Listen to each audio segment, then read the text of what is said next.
நம்ம இன்னைக்கு ஹோட்டலில் கல்யாண வீடுகள்லாம் சாப்பிட்ற மாதிரி சுவையான முட்டைக்கோஸ் பொரியல் எப்படி செய்யலான்னு பார்க்கலாம். Hi friends, welcome to 90s Jana channel.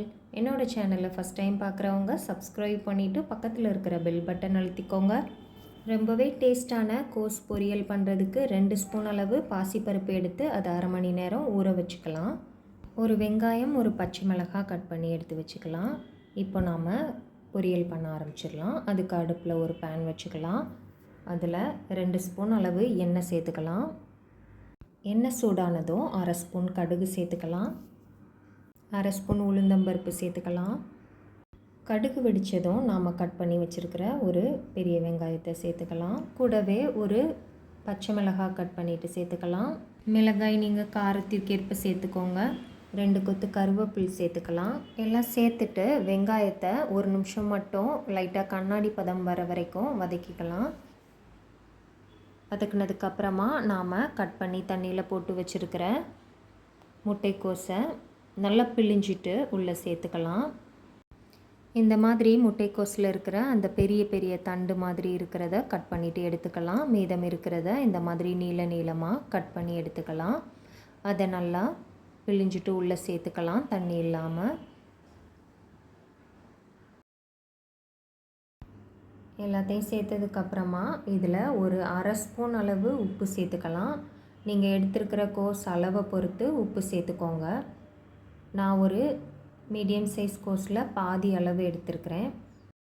உப்பு சேர்த்ததுக்கப்புறமா நாம் ஊற வச்சுருக்கிற 2 ஸ்பூன் பாசிப்பருப்பு அதையும் உள்ளே சேர்த்துக்கலாம்.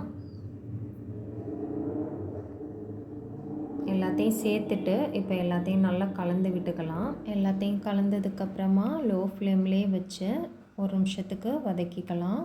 இப்போது ஒரு நிமிஷம் வதக்குனதுக்கப்புறமா ஒரு மூடி போட்டு 5 நிமிஷம் லோ ஃப்ளேமில் வேக வச்சுக்கலாம்.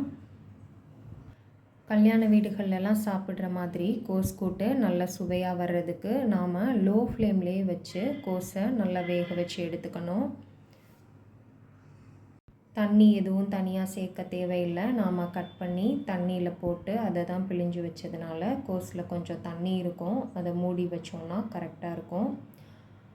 இப்போ 5 நிமிஷத்துக்கு அப்புறமா திரும்ப இந்த மாதிரி ஓப்பன் பண்ணி கலந்து விட்டுட்டு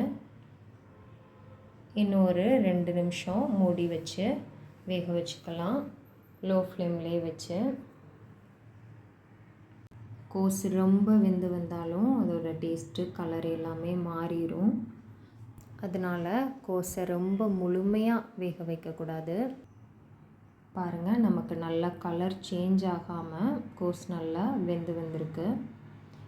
இந்த அளவு இருக்கிறது கரெக்டாக இருக்கும். இப்போ நீங்கள் கோஸ் ஒன்று எடுத்து டேஸ்ட்டு பாருங்கள், உப்பு கரெக்டாக இருக்கா வெந்திருக்கான்னு. ரொம்ப வெந்துடாமல் இருந்தால் அது கரெக்டான பக்குவத்தில் இருக்கும், சாப்பிட்றதுக்கு நல்லாயிருக்கும். பொரியல்லாம் டேஸ்ட்டாக வர்றதுக்கு இன்னொரு முக்கியமான காரணம், லாஸ்ட்டாக நாம் தேங்காய் ஃப்ரெஷ்ஷான தேங்காவாக நிறையா சேர்க்கணும். அதுவும் முக்கியமாக கோஸ் கூட்டில் தேங்காய் அதிகமாக சேர்த்தா தான் நல்லாயிருக்கும். நான் இப்போ ஒரு 5 ஸ்பூன் அளவு தேங்காய், துருவின தேங்காய் ஃப்ரெஷ்ஷானது சேர்த்துருக்கேன். சேர்த்துட்டு நல்லா கலந்து விட்டுடலாம்.